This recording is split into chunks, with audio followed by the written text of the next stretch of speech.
방금 찬양이 우리에게 질문을 하나 던지죠. 예수님을 아는가? 아시죠? 네.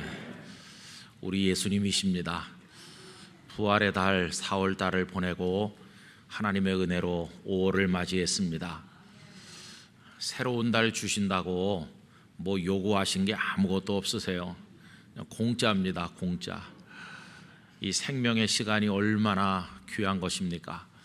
가정의 달이고 또 계절의 여왕이라고도 하는데 오늘 5월 첫날 하나님 앞에 예배하게 되었습니다.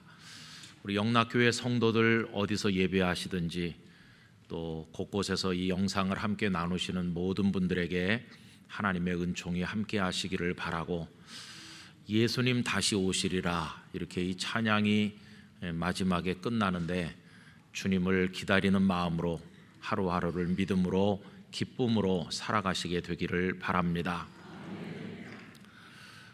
오늘 읽은 성경 말씀에는 정말 부러운 귀절이 하나 있습니다.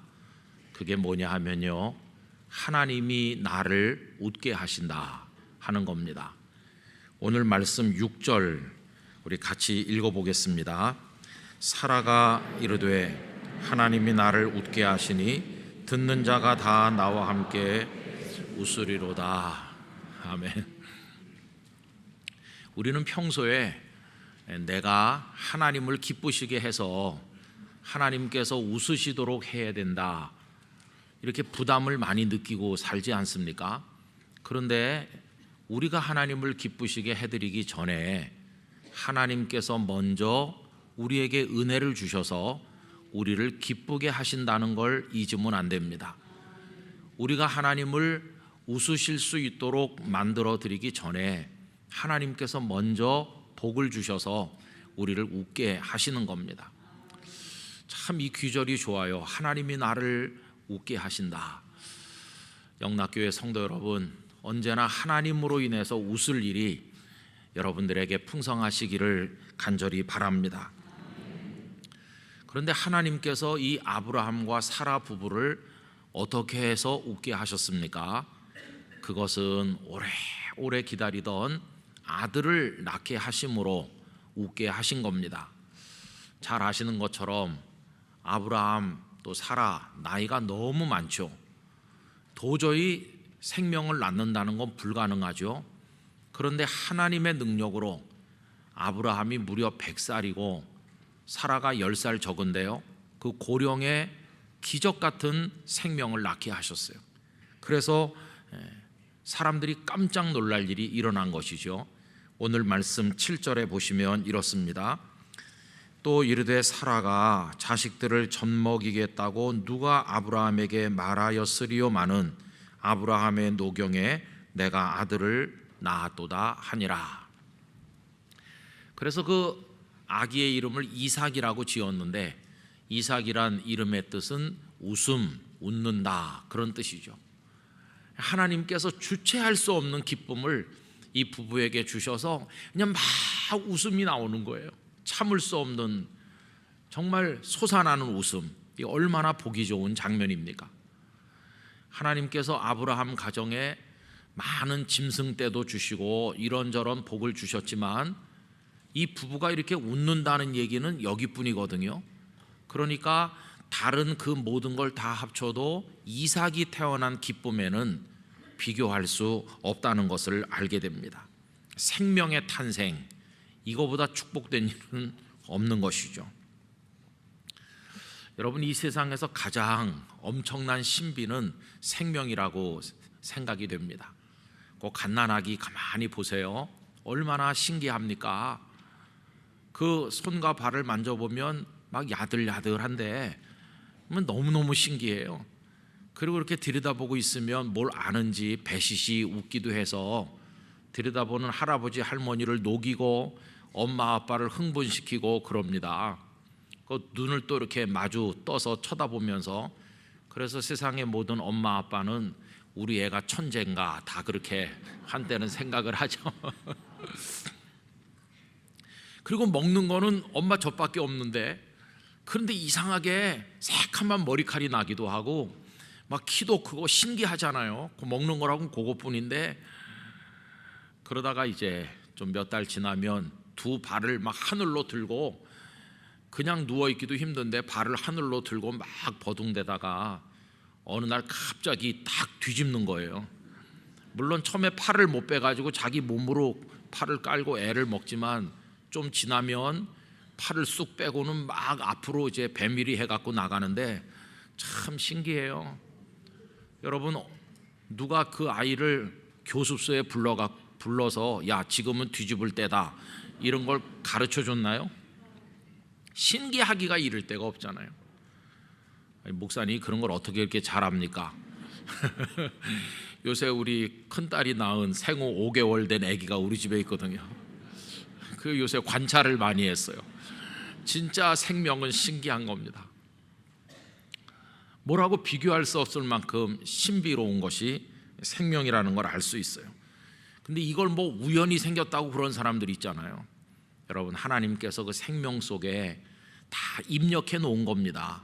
놀라운 신비를 집어넣어 놓으셨어요. 그래서 우리가 하나님께 받는 복 가운데 최고의 복은 생명의 복이라는 것을 알게 돼요. 내가 가진 생명, 말로 다 할 수 없이 소중하고, 가정에 태어나는 생명, 둘도 없는 하나님의 축복이죠. 아브라함과 사라가 나이가 많아서 본래 그 갈대아 우르에 살다가 하란을 거쳐서 이 가나안 땅에까지 왔는데, 처음에 출발할 때 아브라함이 75세거든요. 근데 25년 동안 자녀가 없었어요.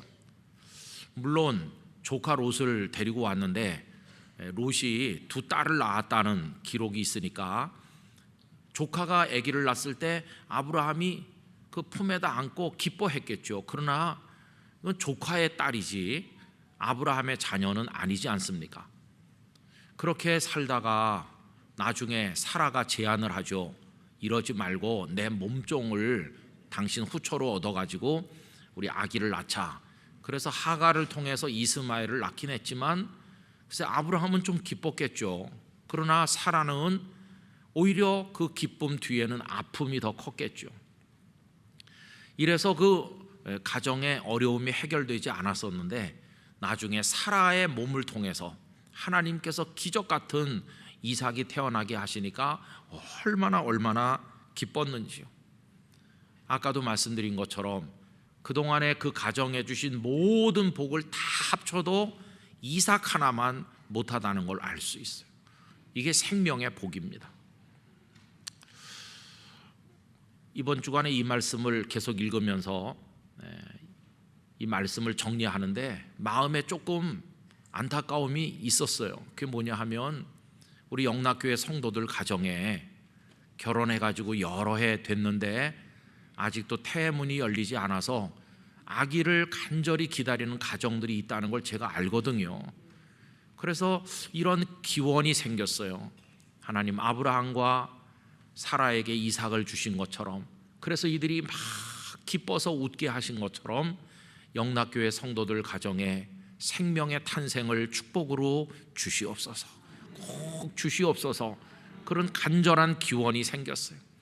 여러분들 가정에 아기 울음소리, 아기 노는 소리가 들리게 되시기를 바라는 것입니다. 이 생명이 큰 축복이에요.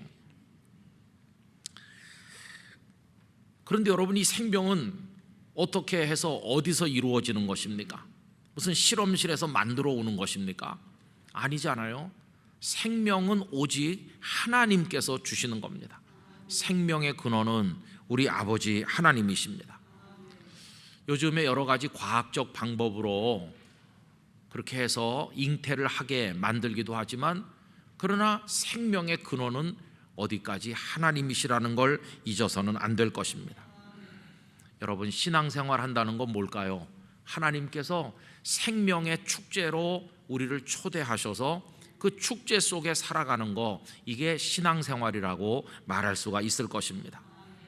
우리 이 땅에 다 지금 태어났는데, 태어나긴 했는데 생명은 없다, 그런 사람은 한 명도 없습니다. 태어났다는 것은 다 생명을 가지고 있다는 것이죠. 하나님께서는 이미 우리를 생명의 축제로 부르셨다는 것을 알 수 있어요. 그래서 그 생명을 누리게 하시는 겁니다. 이스라엘 백성들이 애굽에서 가나안까지 가는 광야 생활 동안에 하나님께서는 그들에게 먹을 거 주시고 입을 거 주시고 구름 기둥과 불 기둥으로 보호하시고 그들의 의복이 헤어지지 않게 하시고 발이 부르트지 않게 해주셨는데, 이걸 한마디로 말하면 그 백성들의 생명을 위한 하나님의 사랑의 배려였다고 말할 수 있죠. 지금 우리 태어나서 몇십 년을 사는 동안에 여러 가지 사회적인 어려움과 전쟁과 그리고 또 우리 속에 생겨나는 불만과 불평으로 인해서 편안치 않았을 때가 많지만, 오늘 여기 지금 예배드리는 이날 우리가 함께 하고 있다는 건 무슨 뜻이냐 하면 하나님께서 그동안 먹여주신 거예요. 그동안 입혀주신 거고, 많은 문제가 있고 이 세상은 죽음의 세력이 꽉 차 있지만 하나님께서는 우리를 여기까지 보존해 주셨잖아요. 이미 하나님 우리로 하여금 생명을 누리도록 하셨다는 걸 알 수 있어요. 그래서 여러분, 이 말씀을 쭉 읽어보면 뚜렷한 몇 가지 하나님의 뜻을 발견하게 되는데, 하나님께서 우리에게 생명을 주셨으므로 이 생명이 하나님의 것이라는 거, 그 다음에 하나님께서는 이 생명을 천하의 그 무엇과도 비교할 수 없을 만큼 소중하게 여기신다는 거, 그리고 하나님의 소원은 우리가 이 생명의 꽃을 피워서 풍성한 생명을 누리면서 이 땅에 사는 동안 행복한 사람이 되기를 하나님께서 간절히 원하신다는 거, 그거를 이 성경이 우리들에게 가르쳐주고 있는 것입니다. 그래서 여러분, 신앙이 깊어지면요, 그게 어떻게 나타나느냐 하면은 생명을 사랑하는 모습으로 나타납니다. 신앙이 깊어지고 하나님의 은혜를 풍성하게 체험하면 내 속에서 팔딱거리고 있는 이 생명도 소중히 여길 뿐만 아니라 다른 사람의 생명도 소중히 여기게 되는 것이죠. 그래서 성도들은 절대로 생명을 학대하거나 생명을 경시해서는 안 되는 것입니다. 지금 러시아와 우크라이나 전쟁으로 인해서 얼마나 많은 사람 죽나요? 수많은 사람들을 죽여서 구덩이에다 파묻고, 러시아 병사들도 애꿎은 병사들이 많이 죽어나가잖아요. 이 전쟁을 일으키는 그 배후에 있는 욕망과 그 악을 하나님은 절대로 용서하지 않으실 것이에요. 이 생명을 얼마나 지금 비참하게 만들고 있습니다. 그래서 우리들은 생명을 소중히 여기고 잘 관리해야 됩니다. 어떻게 해야 우리 생명을 잘 관리할까? 어떤 분들은요, 그냥 내가 하고 싶은 대로 잘하면 그게 생명을 사랑하는 거라고 여기지만, 그러나 그렇지 않죠. 여러분, 먹고 싶다고 다 먹으면 되나요? 그건 독입니다, 독. 그 다음에 하고 싶다고 다 하면 축복이 되나요? 그렇지 않다는 거 우리 잘 알죠. 그래서 여러분, 정말 우리 생명을 진심으로 바르게 사랑하는 방법은 하나님 말씀 속에 다 들어있어요. 하나님 말씀에 따라 절제하고, 하나님의 말씀을 따라 반듯하게, 하나님의 말씀을 따라 구별해 가면서 살아간다면 우리의 생명은 아무데도 걸릴 것 없이 아름다운 꽃처럼 피어 열매를 맺게 될 줄로 믿습니다. 이게 올바른 생명 사랑의 방법이죠. 자, 그렇게 이제 하나님께서 우리를 생명의 축제로 부르셨을 뿐만 아니라 더 놀라운 것은, 조금 아까 찬양한 것처럼 예수님께서 죽음을 이기시고 부활하셔서 첫 열매가 되셨으니까 이제 우리들도 그 부활의 생명으로 나가도록 복을 주시고, 그리고 그 영원한 천국의 영생을 누리도록 하신다는 것이, 여러분, 사실 이 몸에 지금 들어있는 이 생명은 원래는 죽지 않는 가장 아름다운 생명이었었죠. 그런데 아담과 하와 이후로 죄가 들어와서 이 생명이 다 망가진 겁니다. 이 생명이 축복된 거였었는데 어떤 땐 살아있는 게 죽는 것보다 힘들 만큼 저주 같은 생명이 될 때가 있는 거죠. 생명이 고통이 됐어요. 이게 얼마나 비극인지 몰라요. 그래서 지금 이 생명은 그냥 시들시들해 가다가 그나마 어느 날 촛불 꺼지듯이 팍 꺼지는 진짜 보잘것없는 생명으로 전락하고 말았는데, 하나님께서는 우리를 이대로 방치해 놓으신 것이 아니라 죽음을 이기는 부활의 생명을 예수님을 통해 보여주셨고 우리에게도 그 생명으로 나가는 부활을 허락하여 주시는 것이에요. 그래서 우리도 영원한 생명을 누리는 축복을 얻게 된 것이죠. 그래서 여러분, 하나님이 생명의 근원이시고 우리를 생명으로 초대하셨고 그걸 누리게 하시고 그 안에서 행복하게 하시고 마지막에는 영원한 생명의 복을 주시기 때문에 우리 기독교를 생명의 종교라고 말하게 된 것이에요. 예수님께서 이 땅에 오신 목적, 생명을 위해서 오신 것입니다. 요한복음 10장 10절, 도둑이 오는 것은 도둑질하고 죽이고 멸망시키려는 것뿐이요. 그 다음에 같이 읽겠습니다. 내가 온 것은 양으로 생명을 얻게 하고 더 풍성히 얻게 하려는 것이라. 아멘. 예수님께서 분명히 말씀하시기를 내가 온 것은 더 풍성한 생명을 얻게 하려고 하는 것이다.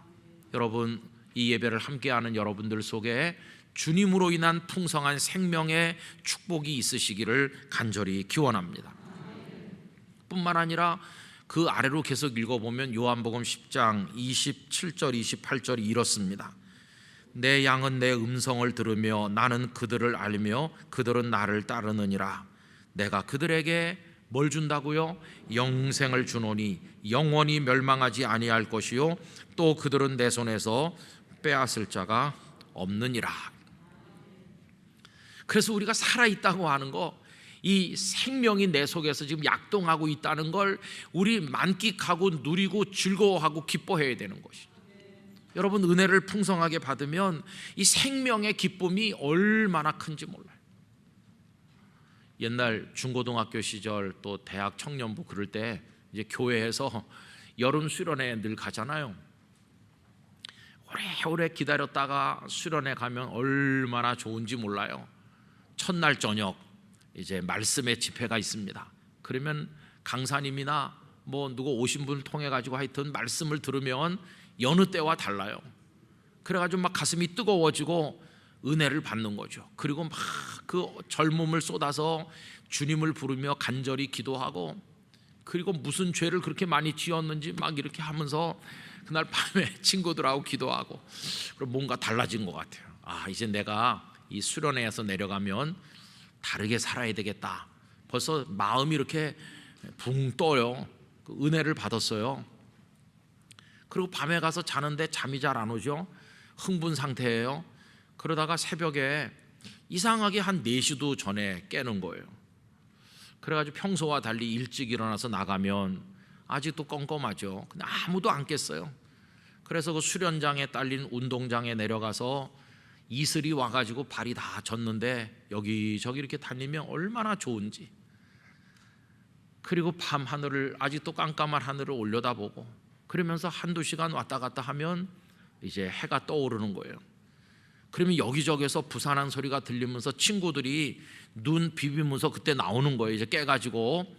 그리고는 다 졸린 눈으로 새벽 기도에 참석을 하고, 그리고 뭐 체조를 하면서, 그리고 다 씻고 밥 먹으러 모일 때는 이제 다 이제 제정신으로 돌아와가지고 막 왁자지껄하면서 깔깔거리면서 막 장난하면서 오빠 그러기야 그러면서 그러잖아요. 우리 얼마나 재밌는지 몰라요.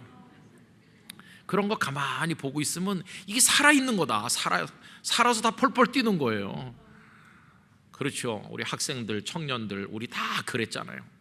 얼마나 그 생명이 그 속에서 막 팔딱팔딱 뛰는 게 느껴집니까? 그런데 한 몇십 년 살고 나니까 다 찌들어가지고 인생살이에 다 그냥 다 사갔어요. 사가.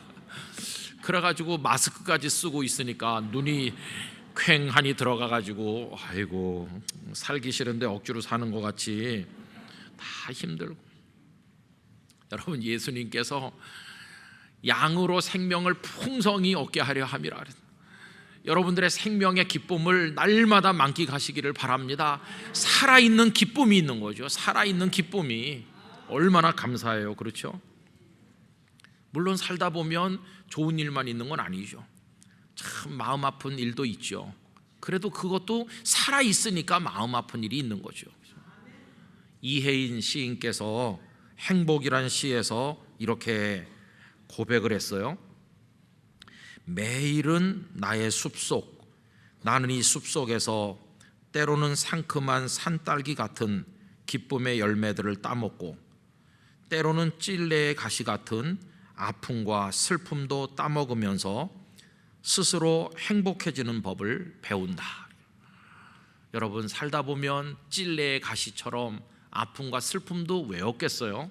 그러나 그 속에서도 행복해지는 법을 배운다고. 살아있는 게 이게 행복이라는 거죠. 여러분, 여기 팔딱팔딱 뛰는 생명을 느껴보시기 바랍니다. 내가 숨을 내쉬고 들이쉬는 나의 이 숨결을 하나님 앞에 감사하시기를 바랍니다. 하나님, 저 아직 살아있어요. 살아서 꿈을 꾸고 있어요. 나의 미래를 위해 기도하고 있어요. 내가 살아서 아직 사랑할 수 있어요. 살아있다고 하는 게, 이 생명은 곧 기적인데 이게 얼마나 놀라운 건지.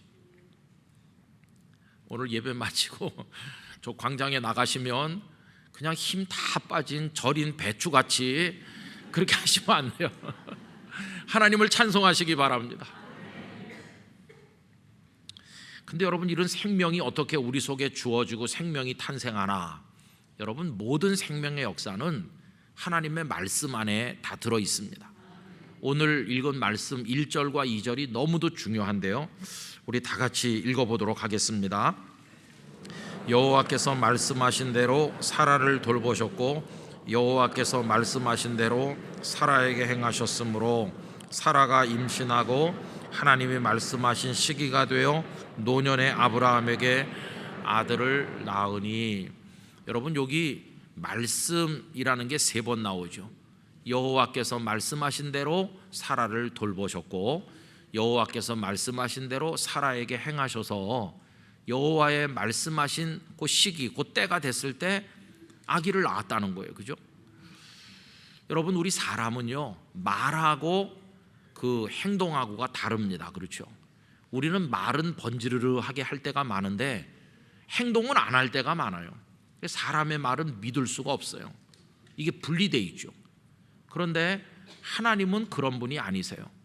태초에 세상을 창조하실 때 창세기 1장 빛이 있으라라고 말씀을 하셨던데 빛이 있는 거예요. 말씀은 곧 결과고 말씀 속에 하나님의 행동이 동시에 들어있는 것이죠. 하나님께서 말씀을 하셨다는 것은 그렇게 된다는 뜻이에요. 사람은 아무리 말해도 그렇게 안 되지만 하나님은 다르시다. 그래서 여기 사라를 통해 이삭이 태어나게 된 것은 그 속에 하나님의 말씀이 있었기 때문이에요. 그럼 여러분, 우리가 풍성한 생명의 축복을 누리려면 이 말씀 속에서 하나님께서 우리에게 약속하신 모든 것을 그대로 믿으면 됩니다. 하나님의 말씀이 내게 축복으로 이루어질 줄로 믿습니다. 이렇게 하면 내 생명이 확 주름살이 펴지는 것이, 그 말씀이 우리를 격려하고 우리에게 이루어질 때 우리가 그 기쁨을 누리면 생명이 확 펴져요. 꽃이 피어나는 것이에요. 그래서 풍성한 생명을 누리는 은혜 풍성한 성도가 되면 다 행복한 생명을 누리는 거예요. 모든 게 다 감사하게 돼요. 매일매일이 축제처럼 살아갈 수 있게 되는 것이죠. 여러분, 말씀대로 고백하고 의지하고 말씀대로 체험하시게 되기를 기원합니다. 그 다음에 또 풍성한 생명이 되는 방법은요, 이제 말씀을 따라 내가 응답하는 거죠. 이제 하나님께서 말씀대로 아브라함과 사라에게 다 하셨잖아요. 이제는 누구 차례입니까? 그들의 차례가 됐어요. 그래서 4절 말씀에 내려가서 보면 이렇게 되어 있죠. 그 아들 이삭이 난 지 8일 만에 그가 아브라함이 하나님이 명령하신 대로 할례를 행하였더라 그랬죠. 여러분, 하나님께서는 말씀하신 대로 다 지키셨어요. 신실하게 지키셔서 아들이 태어나게 해주셨으니까 이제는 아브라함 차례가 된 것이에요. 아, 하나님 말씀대로 하셨으니까 나도 말씀대로 이제 응답을 할 차례가 됐구나. 근데 그 응답이 뭐였습니까? 할례를 행하는 거였죠.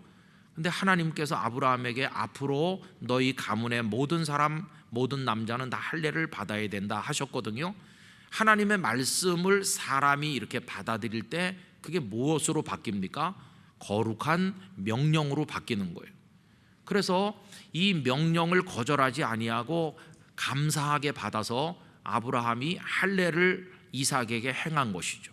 결국 아브라함도 하나님의 말씀에 순종했다는 걸 알 수 있어요.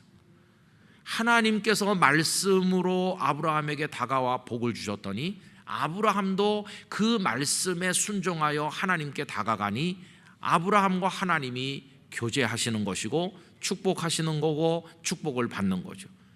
이 속에 생명의 풍성함이 있는 것이, 결국 세상을 몇십 년 살면서 느끼는 것은 단순히 돈이 많다든가 뭐 내가 뭘 이뤘다든가 그런 것이 진정한 행복의 근원이 아니고, 내가 하나님의 말씀이 나에게 이루어지는 걸 보고 내가 그 말씀 의지하면서 힘을 얻고 또 나도 그 말씀에 응답해서 하나님의 은혜 속에 깊이 들어가면 그게 이제 생명의 축복을 받는 거라는 걸 우리가 체험할 수 있잖아요.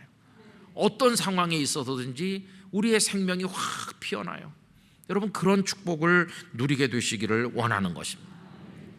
근데 이걸 어디서 누리나, 이렇게 말씀을 통한 풍성한 생명의 복을 어디서 누리나라고 물으면 그게 가정이죠. 가정. 여러분, 사람은 가정에서 태어나게 하셔서 가정에서 성장하도록 하나님께서는 그렇게 질서를 세우셨어요. 또 가정에서 자란 그 사람이 성인이 되면 다른 가정을 또 이루어서 그 가정에서 하나님 축복하신 생명을 또 낳고 그 생명을 또 키우고 이렇게 살도록 하신 게 원리입니다. 그런데 세상이 종말을 향해 가고 있다는 여러 증거 중에 하나는 가장 기본인 이 생명의 이야기를 만들어가는 가정이 다 해체되고 분해되어 있다는 것이, 가정의 필요성이 없다고 말하는 사람이 있어요. 그냥 밥만 먹으면 사는 줄 알아요. 가정의 축복을 모르는 거예요. 그러면 가정의 소중함을 다 경험했는데도 그렇게 말할까? 아니요. 병든 가정에서 가정의 축복을 경험하지 못한 이들이 가정 무용론을 말하는 건데, 하나님의 말씀과 하나님의 축복이 있는 가정을 경험한 사람은 이 가정의 소중함을 도저히 포기할 수 없는 거죠. 어떻게 가정 없이 살 수 있겠어요? 그래서 여러분, 우리 영락교회 성도들의 가정은 성경적 원리에 따라 하나님의 복을 담는 보금자리가 되기를 축복합니다.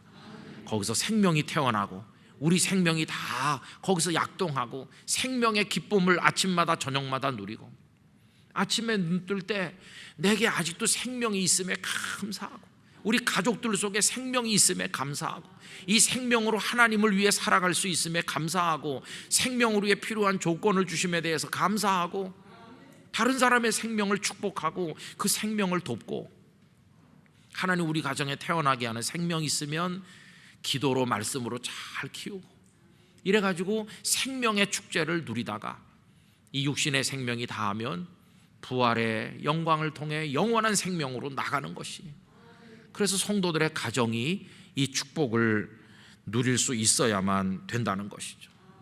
여러분, 이거 얼마나 큰 축복인지 말할 수 없어요. 오늘 집에 돌아가시면 한번 가만히 자신을 들여다보면서 생명이 내 속에 있구나 감사하시기 바랍니다. 그걸로 족한 것이에요. 그 위에 얼마짜리 옷을 걸쳤는지는 중요한 게 아니에요. 아무리 엄청난 비싼 옷을 입어도 그게 수위라면, 그 속에 생명이 없다면 그건 끝난 거예요. 그러나 심장이 뛰고 영원한 생명을 알고 우리 가정에 새로운 생명들이 태어나고, 얼마나 놀랍습니까? 앞으로 이런 은혜와 축복이 영락교회 성도들에 가득하고, 이 죽음으로 가득한 세상, 전쟁의 세상, 생명을 학대하는 세상 속에서 이 생명의 아름다움을 온 세상에 전하는 우리 모두가 되기를 간절히 기원합니다. 기도하겠습니다. 아버지 하나님, 죽음의 세력이 가득한 세상에 살지만 저희들을 생명의 축제로 불러주신 하나님께 감사드립니다. 그 생명에 기뻐하고 누리고 생명을 낳고 키우고 하나님의 생명의 신비와 기적을 경험하고 세상의 생명을 위해 섬기며 살아가는 저희 모두가 되게 해 주옵소서. 저희의 가정이 생명의 보금자리가 되게 하여 주시옵소서. 예수님의 이름으로 기도하옵나이다. 아멘.